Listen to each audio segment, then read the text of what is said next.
Ça tourne. Ok. Actuellement, on est toujours en confinement. Je sais pas quand est-ce que tu vas regarder ça, mais aujourd'hui, on l'est encore. Du coup, je vais essayer de te faire un peu voyager avec cette vidéo.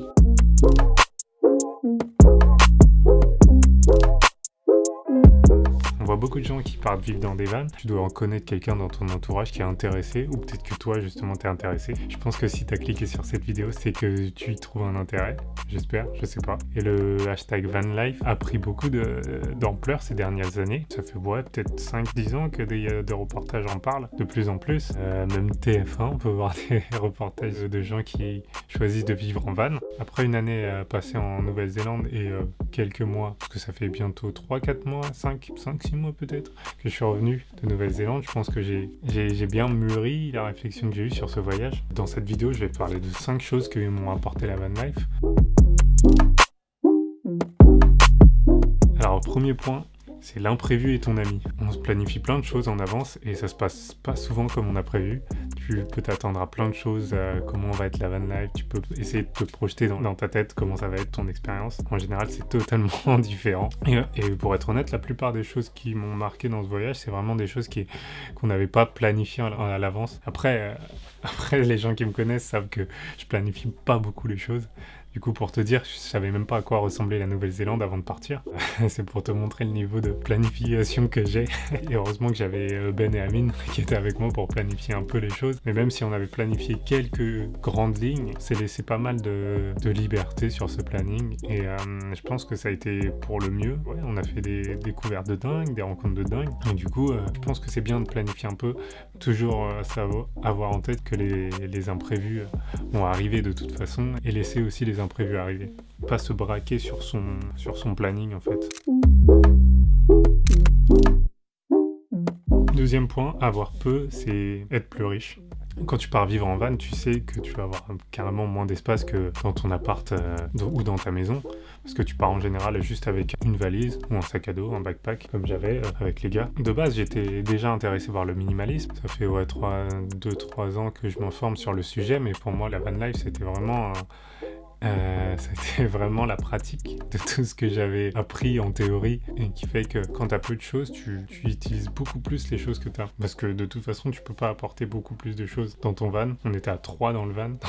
Du coup, dès que tu commences à un peu amasser des trucs, ça se voit directement vu que c'est un tout petit espace de vie. En gros, il y a vraiment pas de place au superflu et ce qui fait que tout ce que tu utilises vraiment à son maximum. C'est peut-être mon côté ingénieur, développeur qui fait que j'aime bien optimiser les choses. La manière dont j'utilise les objets, c'est plus d'utiliser à fond ce que j'ai déjà, plus que d'amasser des objets un peu inutiles, entre guillemets. Par exemple, pour lancer ma chaîne YouTube, j'ai eu besoin que de mon petit appareil. Je continue à l'utiliser, c'est le même appareil que j'ai depuis au moins 4 ans. Comme je disais dans cette vidéo, ça me permet de vraiment être beaucoup plus productif et d'une manière moins matérialiste. Ça a quelque chose, pour moi, qui est quelque chose d'assez apaisant, de savoir que tout ce dont tu as besoin peut tenir dans un sac à dos. La troisième chose, c'est être plus présent, être plus dans le présent. En ayant quitté la ville, t'es moins dans une projection. Je sais pas si tu vas prendre ça comme un bon point ou pas, mais je trouve que t'es moins dans la projection et t'es plus dans le moment présent, dans le sens où tu vis limite jour le jour. T'es plus connecté avec tes aspirations à toi-même, plus juste dans une introspection que d'être en constance stimulé par toutes sortes de distractions en fait. Enfin, j'ai découvert aussi la rando en Nouvelle-Zélande et la randonnée, c'est un truc que je pensais pas du tout à apprécier. Moi qui aimais pas du tout les paysages, enfin j'aimais pas les paysages, je trouvais ça assez ennuyant de voir des paysages et le fait de se retrouver dans un cadre plus naturel, tu considères beaucoup plus un rythme différent de vie. Quand tu es entouré de montagnes et de forêts qui ont toutes des milliers d'années, tu relativises par rapport à ta petite condition d'humain. Et du coup, ça m'a apporté un peu plus de recul sur la vie de tous les jours où tout est à l'échelle humaine en fait. Quatrième point, point, c'est encore une de mes vidéos. La flemme n'existe pas. Chaque chose que tu fais quand tu es en van, c'est un combat. Et quand je te dis tout, c'est vraiment tout. Aller aux toilettes, préparer à manger, faire la vaisselle, tout. Toutes les tâches qui te paraissent hyper faciles à faire ici, ça devient vraiment une toute autre organisation et tout prendre d'ampleur en fait.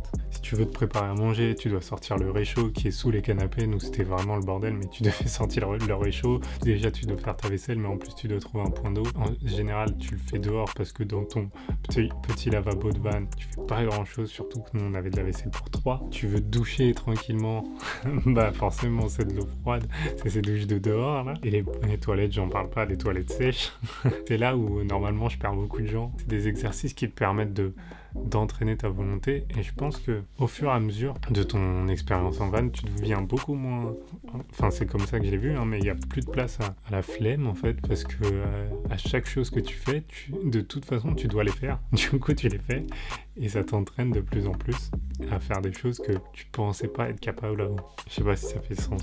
Plus concrètement en fait, la van life, pour moi en tout cas, la van life m'a donné un peu plus de volonté, de rigueur à tenir mes plannings, et c'est pour ça que j'arrive aujourd'hui à faire toutes ces expériences, je pense. Le podcast du mois, sortir une vidéo par semaine, être constant sur Instagram aussi. Je pense que c'est grâce à cette année d'effort entre guillemets. Pour le 5e point, c'est une expérience sociale assez dense. C'est vraiment un truc qui est assez caractéristique de la van life, et pour les gens qui l'ont vécu, t'as l'impression d'avoir passé plusieurs années avec les gens que tu rencontres, alors que tu as passé quelques semaines ou quelques mois. T'imagines combien de temps j'ai passé avec Ben et Amine? J'ai l'impression d'avoir vécu une vie entière avec eux carrément. Du coup, tu tisses des liens super rapidement avec les personnes que tu rencontres, surtout que tu es un peu dans le même délire souvent. Je pense que c'était une excellente expérience de vivre avec les deux zouzoupettes là. Voilà en gros les 5 points que m'a apporté la van life. J'ai essayé de condenser toute mon expérience dans cette vidéo relativement courte. Si tu veux plus de détails dans toute l'expérience, franchement je t'invite vraiment à regarder la série de vidéos Coucou Maman, il y a une playlist. Ça montre bien l'ambiance qu'il y avait pendant ce road trip. Si tu devais retenir qu'un seul conseil de cette vidéo, ce serait, si tu as envie d'y aller, fonce. J'ai beau te préparer à toute cette expérience de van life, je pense que chaque expérience sera assez personnelle. C'est juste te donner les grandes lignes, et toi tu vas réécrire toute ton histoire dessus. Si tu es déjà parti en van, n'hésite pas à me dire ton expérience dans les commentaires. Si tu penses que cette vidéo peut intéresser quelqu'un qui te parle tout le temps de partir en road trip en van, bah envoie-lui cette vidéo. Peut-être qu'elle lui sera utile. Et voilà, passe une bonne journée. Peace.